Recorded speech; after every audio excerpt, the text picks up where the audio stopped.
And five, Josh Throne here for another Scout 'em Up segment this week as we go into the Mississippi State game. Let's go ahead and talk about the game a little bit. Tomorrow, 3 p.m. at Donald W. Reynolds Razorback Stadium. It's a mouthful. It'll be on SEC Network. So if you guys are not coming to the game, and I'm afraid there's a lot of people who are not coming to the game, you guys can catch it on SEC Network. It might be a little dreary day, a little bit of rain in the morning. Hopefully that's going to clear up by the afternoon because, weather can always impact football. And what we should be having tomorrow is Petrino's first win as an interim head coach. But let's just go ahead and talk about some of the stakes that are in this game. Before we do, let's actually go ahead and thank our sponsor, Oaklawn Sports, for sponsoring this show. If you guys haven't checked out Oaklawn Sports, just go to the Apple Oaklawn Sports app and download that. It's on all platforms as well. I've got an iPhone, so I love the Oaklawn Sports app that they have there in the App Store. You guys go download that. You can get involved with DJ, Matt, Grant, and I. We're going to put together a parlay.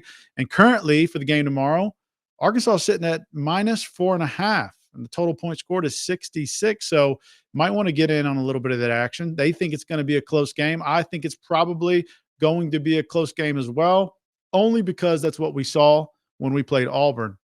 If you'd have talked to me prior to the Auburn game, honestly, I thought that we were going to handle them and then move on and be able to handle Mississippi State.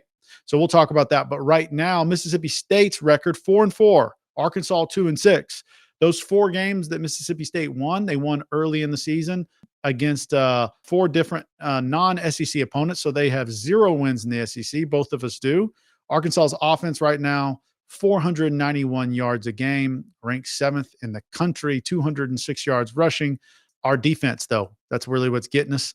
Even though they stepped up big against Auburn, the Hogs have allowed 435 yards a game, ranked 123rd nationally, 32.8 points scored on them per game.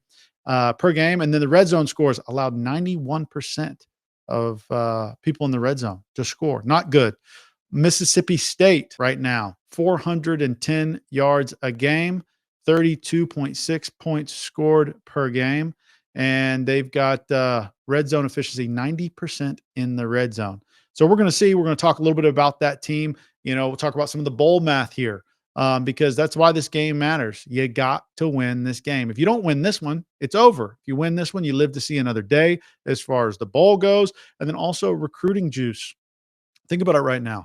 Bobby Petrino, if he is going to be our head coach, you've got to win. That's going to help you with recruiting. Winning right now is going to help recruiting overall for the University of Arkansas. So super important for our future to try to finish this season somewhat strong after we let go of Pittman midseason, and Bobby has been trying to find his footing as a head coach here at Arkansas. And also, for the optics for Bobby Petrino being a head coach, that is something that you definitely want. You want to put your name on this job. You haven't, you didn't beat Auburn. That was supposed to be a win for you. 2 close games against Tennessee and Texas A&M. So here we are in this situation where it feels like it's a must win for him, but it also feels like it's a must win for Jeff Lebby at Mississippi State. So let's talk about Mississippi State offense and what you're really facing here. Well, tempo, RPO, literally very similar to what we've seen against Texas A&M, very similar to what we saw against Tennessee, Auburn. All these teams, seems to be the offense of college football right now.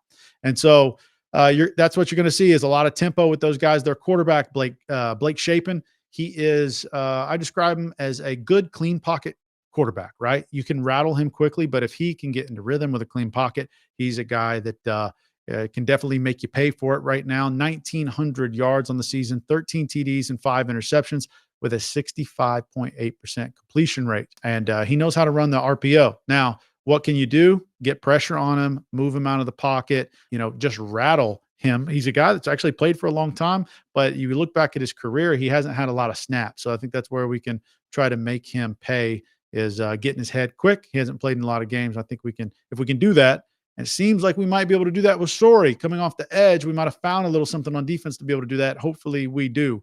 In the backfield for these guys, they've got 2 backs over 400 yards rushing each one of them. So one's kind of a decisive one-cut type of back. The other is a downhill runner. Davon Booth, 469 yards on 105 carries, 6 TDs. That's pretty deadgum impressive. They've got multiple different running backs, like I said, that they're going to be giving the ball to. On the continuing with the offensive side of the ball, wide receivers. Matt Harris is texting me. He might be joining me here in a little bit. What we've got on the wide receiver side of the ball here is Brenen Thompson and Ayden Williams. Ayden is one of those fast guys, can move the chains, got quick feet. He can burst with speed. Thompson is a great blocker when it comes to that RPO. And if you guys don't think that wide receivers matter when it comes to the RPO run game, go look at some of the film that Matt Harris broke down against Auburn. There's a lot of stuff outside of just blocking that you can do better, or you can do to benefit your offense if you're a wide receiver in that RPO game, just taking guys completely out of the play. You know, we learned a lesson against Auburn, and a lot of that had to do with honestly just stopping their run. But, you know, with Cam Ball out coming back this game, I think he's probable. We should be able to see Cam Ball against Mississippi State. If we can keep that quarterback honest, and limit his ability to move the ball and really focus on stopping the running back in the run game, I think we might be able to compete and win this game. And, you know, again, 2 weeks ago, I would have told you that we definitely would be winning this game by multiple touchdowns. Right now, it's looking like everybody's saying it's going to be a close game. I think it probably will be too, the way that we continue to play everybody, you know, with a very, very close game. Let's talk about Arkansas defense, because we're going to be joining us for the show is going to be Matt Harris here shortly. But we'll just talk about Arkansas defense before we get into it. Uh, we found something with this defensive edge rush pressure from Sorey. I really like it. I want to make sure that we continue that. We kind of had a defensive awakening against Auburn. It's just unfortunate that we weren't able to pair that with an offensive performance. You know, red zone defense for us is super important. We've got to start at least making these guys settle for 3 points, not 7 points. We have to have that same type of step up mentality on defense that we saw against Auburn in order to do that. But alignment matters, knowing what we need to be doing every single play, which is going to be hard to do in this high tempo, high powered RPO offense. And they will play into that. When they move the chains, they get back up on the line very quickly. If you guys haven't had a chance to watch any Mississippi State film, they do it almost every time they get a first down. It's boom, right back up on the ball as quick as possible. They start taking their time once we start getting them those 3rd and 4th down situations. But you need to be able to have an answer for the tempo, right?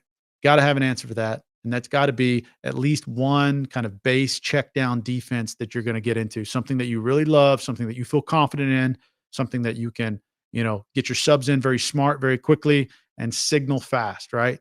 Because if they're going to be trying to beat us with tempo, we need to have an answer for a base defense that everybody can get into. Matt Harris always says, or Reggie Herron used to tell him that if I call the same defense over and over, if you guys do what you should do in that defense, it should work every time.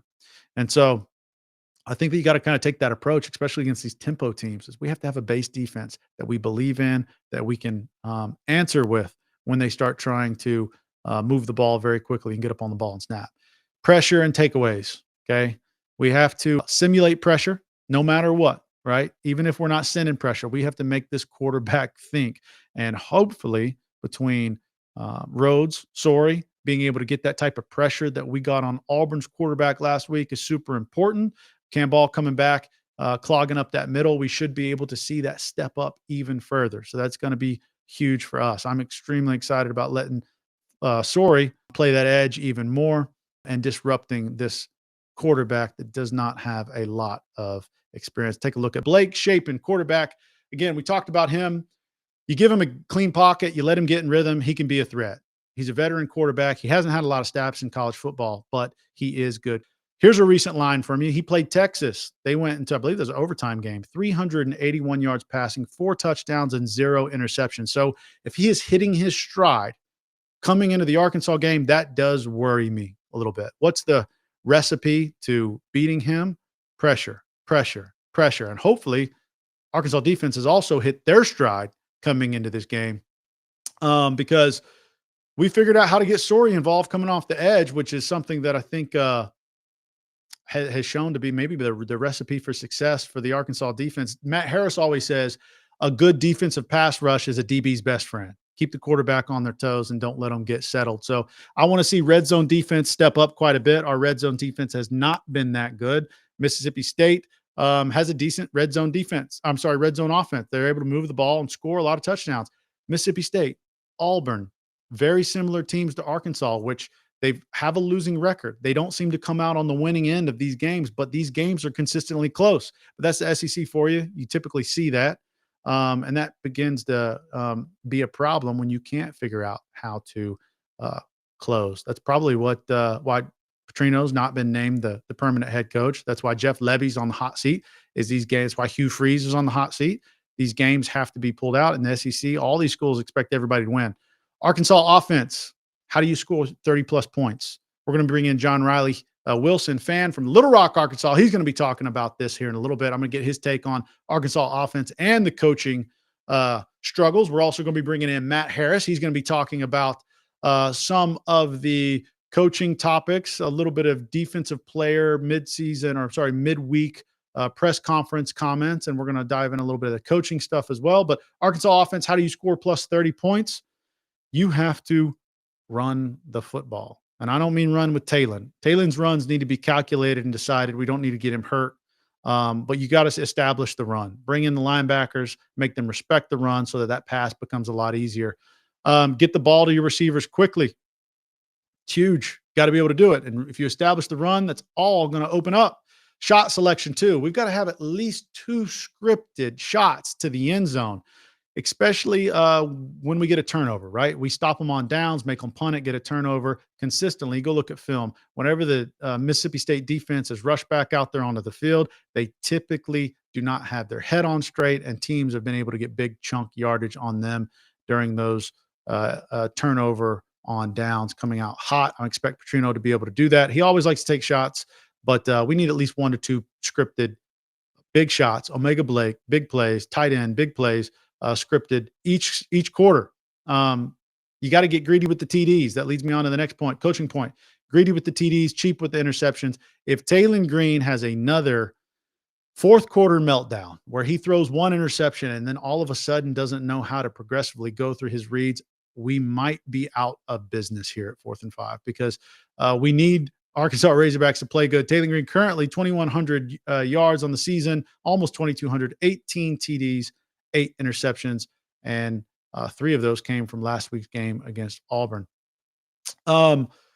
Mike Washington, we got to see you get involved. 5 TDs on the season, 700 yards rushing, and Omega Blake's got almost 650 yards on 48 catches and 4 TDs. These are the type of guys that you got to get involved again. Feature the balanced run game, and then go to Omega Blake and take some nice shots. Earlier this week in the film room or the media room, linebackers had some good takeaways. We're going to take a listen to that here with Matt Harris. Y'all check this out. All right, so let me go ahead and bring in Matt Harris. He's joining us live from his phone in Dallas. Matt, what's going on, man? Kid duty, man. Happy Halloween, folks out there. Go Hogs. Go Hogs, baby. Well, Matt, I know me and you were talking a little bit earlier today. First of all, we were going to discuss a little bit of the coaching situation, but we're going to hear from some of the players in a press conference this week because they shared some information without necessarily sharing some information, I feel like. Yeah. So we definitely picked up on a few different things. So I want to get your take on that. But just before we do, you'll hear these names, Matt, you've been talking to me about who's the coaches on the list, right? These are, I don't got the list, right? I don't get the black list, but I got what everybody's kind of talking about right here. And so this is some of the names you'll hear around Arkansas. Rhett Lashley at SMU, got some Arkansas ties, quarterback friendly offense. You got John Summerall at Tulane, culture first guy, defense and discipline. You've got USF coach Alex Golish, up tempo guy, quarterback developer. You've got Kenny Dillingham, Arizona State. He's a younger guy, creative play caller. Pretty good. Memphis, familiar coach here who beat us, Ryan Silverfield. You've heard those names come around.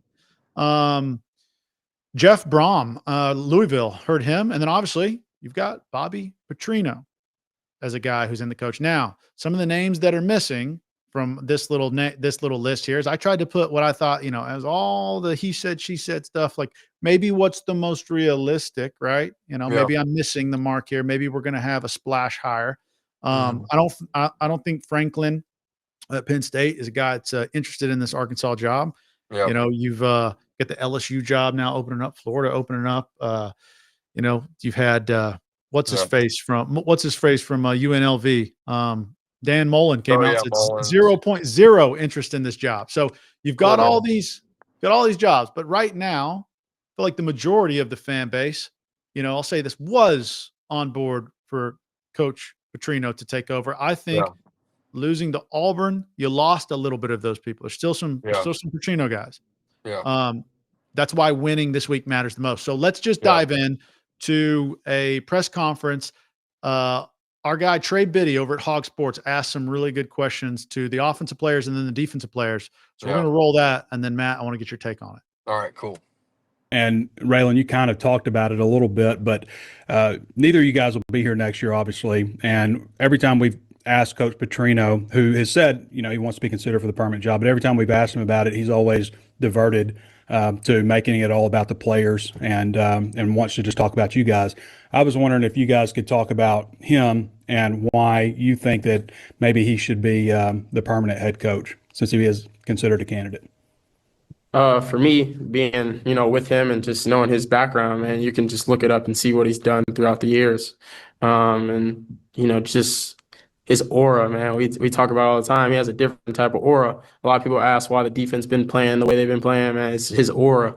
Just being around him, everyone wants to be a winner. Everyone believes they want to be a winner. He puts, belief in you that, everybody can be a winner. But the biggest thing with him, he doesn't care about just football. He cares about life after football. Now, Matt, that's the defense. I'm sorry, that's the offense. That's the Yeah. offense. Right, correct. Yeah. So what I'm going to do here is Trey Biddy from Hog Sports, our guy over there, had a interesting conversation with the defense. Let's take a look at this. You guys are both seniors, so obviously won't be here next year. But I am curious, whenever we talk to Bobby Petrino, and he's made it clear that he wants to be a candidate for the permanent job, but whenever we talked about that job, he always diverts the question and just talks about being worried about the players. I was curious if you guys wanted to, or if you could speak to him and what he's brought to the program and why he would be a strong candidate to be the long-term head coach. I would just say, like, through all the change that's been going on these last couple weeks, and just a lot of change, and just been different. And Coach Petrino's just did a good job at just making sure that we all stay together and just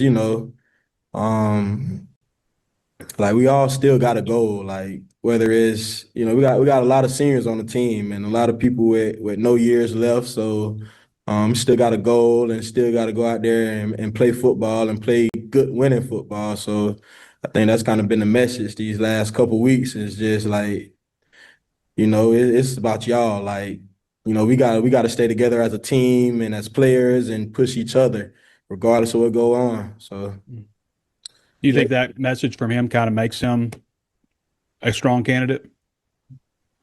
I mean, I'm not sure if that, like, I don't know. I really don't know. I'm gonna be honest. I don't know about, like, the candidate or not, or if, you know what I mean. Stephen, what's your thoughts?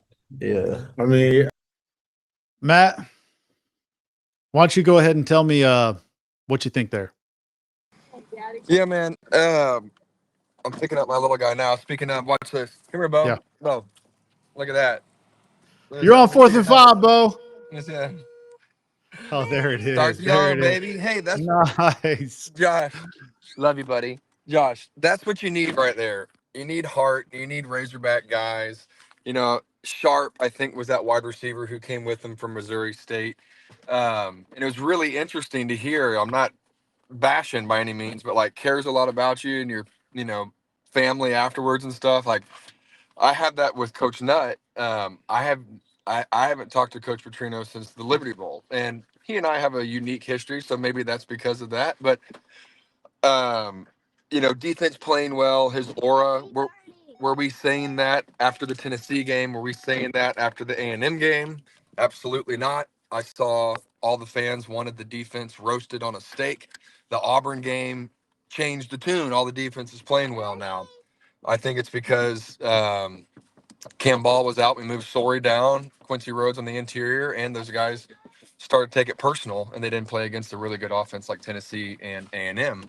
At the same time, you heard Sorey and Dix talk about stay together, still got to play football, just kind of generic stuff with the coaching staff change. So if you Yeah, watch that's that what you video, expect. That's what you expect. But that's why, I really like what Trey Biddy at Hog Sports did. yeah, He kind of doubled down on them and said, "So would you say, that's more or less, yeah, are you putting your stamp on him?"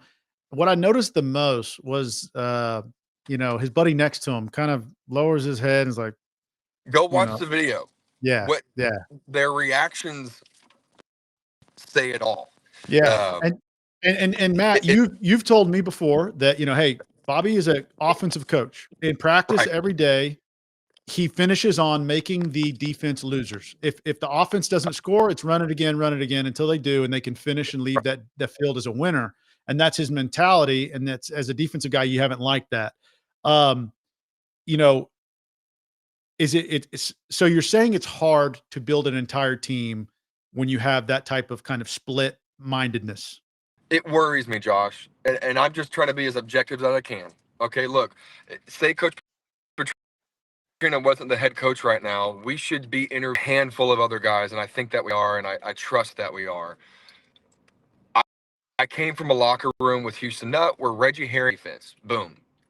Offensive guys didn't mess with the defense. Defensive guys didn't mess with the offense. We played complementary football, and that was that. That's it. Coach Petrino was completely different. Coach Petrino had his hands in the offense, the defense, and the special teams. And that's a good head coach. I'm not saying I'm against Coach Petrino because I'm not a dummy. I know that he's a good offensive coach. And the problem is, Josh, I think the biggest difference is it's not even with Coach Petrino. It's with the NIL. It's with the transfer portal. Can you build a culture, or are your guys going to get run off or not like the culture that's being built? He's a systems guy. Everybody knows it. He's incredibly studious. He'll prepare you offensively, at least for the NFL. It's just, that's the thing that worries me is, can we build a culture, maintain a culture? And that's true for a lot of coaches. You see guys enter the transfer portal because head coaches are tough guys, Right. but there are culture builders out there. And I just think that recruiting and building a culture is really important in today's NIL game, if that makes sense. Yeah, 100%. We talked about this a while back, but I threw out the idea to you, if Hunter Yurachek was able to keep Petrino on as what we would call a co-head coach, and you brought in and you kind of split salaries in a way that you bring in another co-head coach to be your defensive coordinator. Because part of the issue is, if you want to get a big name defensive coordinator, some of these guys are looking for that head coaching job, that next step. Is there a world where you would be on board with us creating, and I don't know that it's probably a highly unlikely situation, right? But is there a world where you'd be on board with trying to bring on, one of those co-head coach defensive coordinators where you could put kind of a staple defensive guy into this program with what Petrino's done offensively? Yeah, I mean, heck, absolutely, Josh. I'll never fight anybody on is Coach Petrino ability to score points and produce an offense. I am a little worried about our second half offensive production this year, with him being a second-year offensive coordinator, with his guys, his quarterbacks, his receivers, his running backs. That excuse is off the table for the offensive side of the ball. But to get a defensive coordinator, Josh, where he's co-head coach or he's the decision maker, I'd love that. That's a dream world. Imagine a Reggie Herring coaching with a Bobby Petrino offense. I mean, that's national championship stuff. I mean, Right. it's not your bend but don't break defense. It is a 100%, hey, we're going to be hard-nosed defensive team, and we're also going to go score points. Obviously, that's an ideal situation, but you can create that if you keep Coach Petrino on as the offensive guru and go find you a defensive-minded guy. I mean, that's a great formula. I love that. Yeah. Yeah, I think what I'm worried about most with what I see realistically on the board, I don't think Rhett Lashley's realistic. Maybe John Summerall. But Yeah. the rest of the group, like the only guy that's been in the SEC and done it, right? I want a proven winner. I want somebody that's done Yep. it. But you Yeah. you do make a great point. You brought up the kind of the split locker room and not being able to have a real dominant defense. And I think when I Well, look at that those interview, defensive players brought it up. You yeah, know I know. that When I look at I agreed with you. When I look at that interview, I see two guys who are trying to be politically correct, but aren't going to sit there and say that they would put their right, stamp of approval on Petrino. And I think that that's simply a reflection of the defensive relationship that Bobby might create there. right, So right. Yeah. you got some good points. We're going to talk a little bit more about this coaching stuff tomorrow at the pregame show. Matt, appreciate you hopping on with us. And what's your game prediction? What you got? You got a game prediction? Man, I do. I think our Hogs are going to pull it out. I like it. I think Mississippi State's a good team. It's going to be a test defensively. There's going to be a Yeah. lot of points scored, but I think if we can build on that momentum that we created in Auburn, I'm curious if Cam Ball's back. One, I don't know if you've seen the injury report on that, and if Sorey's going to be rushing the passer. I really thought that had a that was a big reason why we were so successful in that Auburn game. I think Sorey and Quincy Rhodes played a lot of good football together. So I think either way, our defense is playing at a higher level than they've played it all year. Let's go get after them in Donald W, baby. All right, let's do it. Matt, I appreciate you joining in. I'll see you tomorrow on the pregame show. Go Bye, buddy. Hogs. Go Hogs, baby. See you later, Matt. Thanks, man. Bye, y'all. All right, it's Matt Harris. If you haven't gone and watched the Getting Defensive episode that he dropped this week, where he was breaking down the Auburn film, very in detail, very insightful. Man, I tell you what, I feel like I learned a lot more just doing this show with Matt and Grant and DJ, and I felt like after the years sitting in the film room, trying to be one of the smarter guys in the room when it came to football, because Lord knows I wasn't the most athletic. I felt like I know a lot, but man, I still learned stuff. Or maybe I just forgot a lot over the years. Now I'm having to relearn it. But love his getting defensive. And he made some great points, though, with the defense. You look at Bobby Petrino's defensive teams just historically, even when we were in the first stint of Bobby Petrino, the first era of him, it wasn't like we had the most dominant defenses. The best defense we've had in the past, since the 2000s has been the Houston Nutt defense. So when you look back at the years, Houston Nutt, 2005, 2006, and 2007, the points allowed by the defense, 24 points a game in 2005, 2006, 18 points, 18.3 points a game. And we went 10-4, right? We went from a 4-7 season to a 10-4 season the second that our defense started only allowing 18 points a game. And then in 2007, a year that we should have won a few more games, 8-5. But again, defense started allowing 26 points a game.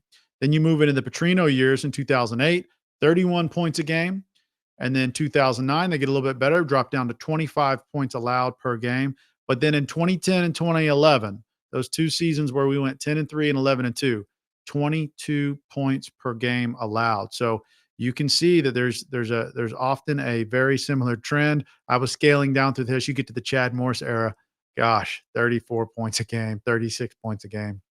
And then you get back into the Pittman era. And then again, that one season that we had with Pittman and Briles in 2021, where we had 9 wins, 22.9 points per game allowed by our defense. And here we are in 2025, and it's back to 31 points per game. So, you can go across the board looking at our offense. And even when we have had high-powered offenses, it hasn't always correlated directly to the best seasons. So, but they're both pretty consistent. I mean, you can kind of see some rhyme and rhythm across the board with when we have good defenses and we have a good above-average offense, we tend to be able to have those breakout seasons. So I was talking with the guys about what's realistic for Arkansas, what's realistic for this coaching situation. And again, we looked over some of those names that we talked about earlier. And you hear things at Arkansas. There was that rumor that was going around that Nick Saban had came to Fayetteville. Did he? If he did, maybe it was just like some sort of consulting thing that he was doing. But I don't think he was ever really truly, his name was in the hat for anything legitimate here at Arkansas, but that rumor did spread like wildfire. And what would that have been like? Part of me wanted to be like, well, I mean, we got Calipari for basketball. It'd just be way too good to go get a splash hire like that.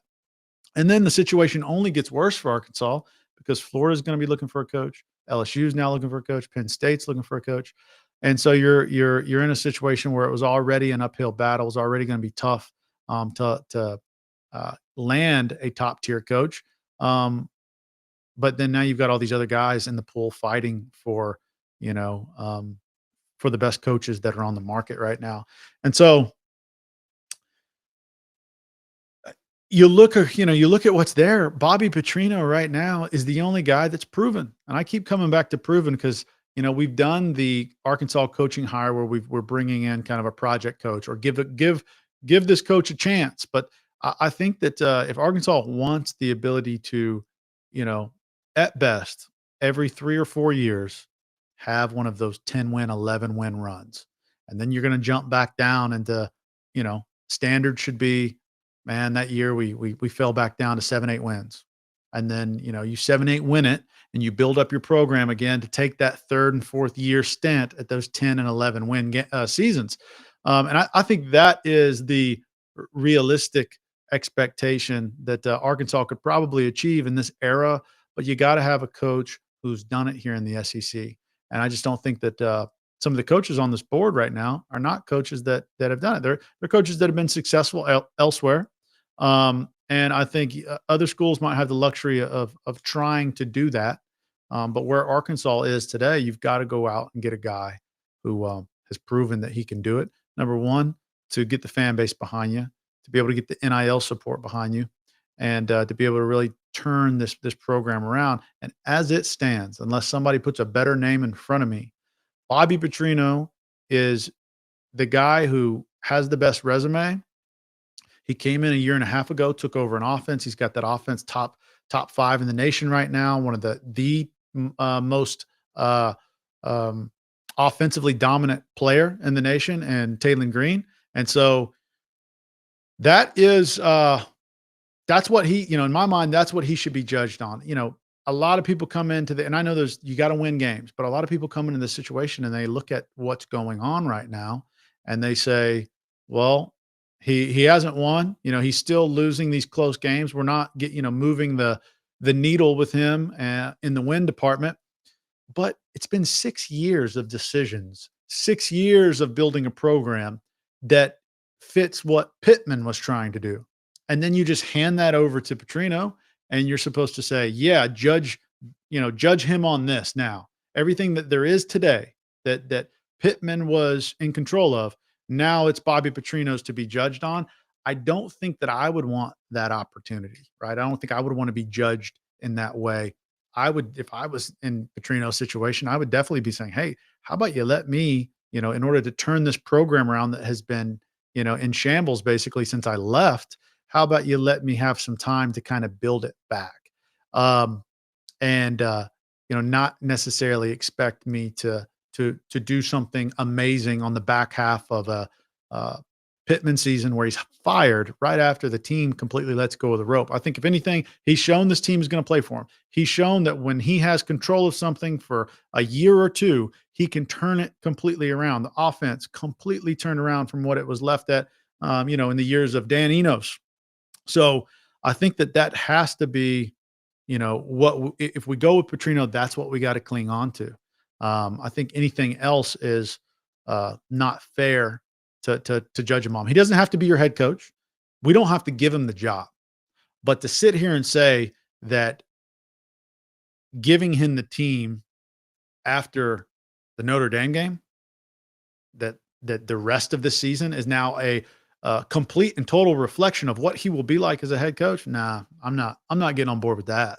I'm not going to sit there and say that. I do still think in order for him to get the nod, you got to come up with some wins. I do believe that has to happen. Regardless if even if he goes winless, I'm not going to blame him as a head coach for this season, because I know what it takes to turn a program around and the time that it takes to build that type of winning culture. And you're in the SEC. But he does got to get a win in order to get the nod, at least one, hopefully two. And if he can do that, then I don't know how you don't give him the job. Even with the way that we've continued to play, you got to let him have a chance to put a defensive coordinator in. You got to let him have a chance to go and recruit his guys.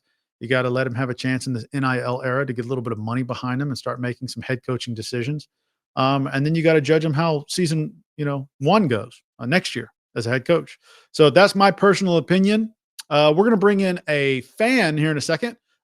John Riley from Little Rock, Arkansas. He's going to talk about some of the coaching stuff, what he believes should happen. So you guys stay tuned for that right here on screen. John, how's it going, man? It's going good, man. John Riley Wilson here. All I got to say is today I identify as a heartbreaking hog. Heartbroken hog on this spooky season. Headed up to Fayetteville right now. Haven't given up because I'm still going to the game. But let me tell you what, I am a heartbroken hog, man. Matt, John, we were talking a little bit earlier about you coming on the show and being a guest here, and we wanted to hear from you because, you've got Petrino right now. Seems to me, I don't know if it seems to everyone, is he's the front runner for the job because he is the interim head coach. But you looked at the board, and we talked about this. Rhett Lashley at SMU, John Summerall, Alex Golish from USF, Kenny Dillingham from Arizona State, Ryan Silverfield at Memphis. Those are the guys that I feel like are legitimate Arkansas type coaches that we could get. I don't think that the Penn State Franklins, I don't think that Nick Saban's coming back to coach in the SEC. Dan Mullen laughed about it. Basically, he said he has 0.0 interest in the job. So you look around the board at some of these more high profile picks. Even Rhett Lashley said he likes where he's at SMU. Where are you at right now on Bobby? Let's talk about that first. Where are you at right now on Bobby Petrino being the head coach?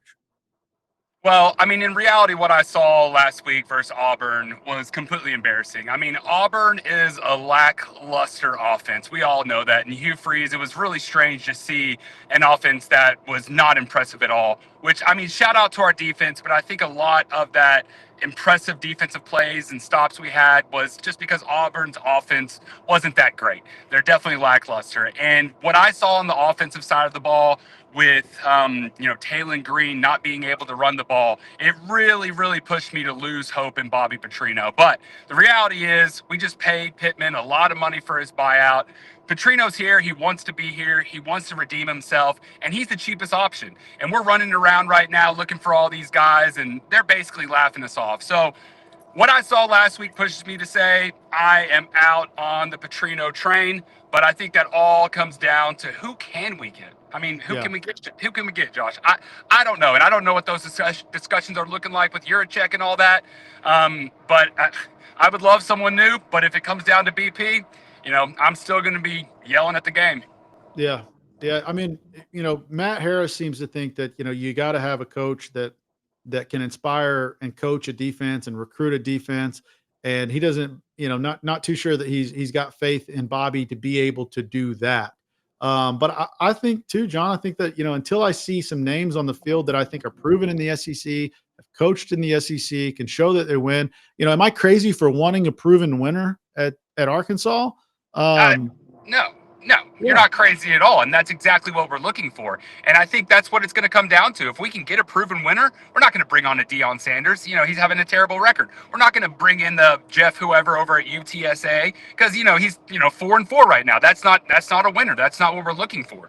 But what I'm really, really discouraged on as well is a lot of these decommits. I mean, obviously we were going to see some of these decommitments roll in with Pittman and the defensive, T. Will getting fired. But there's a lot of guys that were still showing up to reevaluate what Petrino was doing in Fayetteville, and they're decommitting as well. And so, yeah, I'm definitely losing hope on, Bobby Petrino. But hey, look, to throw in the towel. Let's see what he does. This weekend goes to Texas. What if he upsets LSU?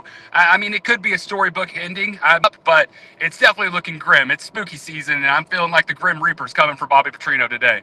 You got a good point. If they can win. Right. If he can go and pull off some wins to end this season, and that in combination with LSU now coming into the coaching search game, Florida's in the coaching search game, Penn State's in the coaching search game. You got a lot of competition on hiring coaches right now. And if he can come and win, does he earn the fans back? Is that possible? Yeah, that's sitting here right now. I mean, you hear what the media and what the fans are all saying right now today, and it's not good things.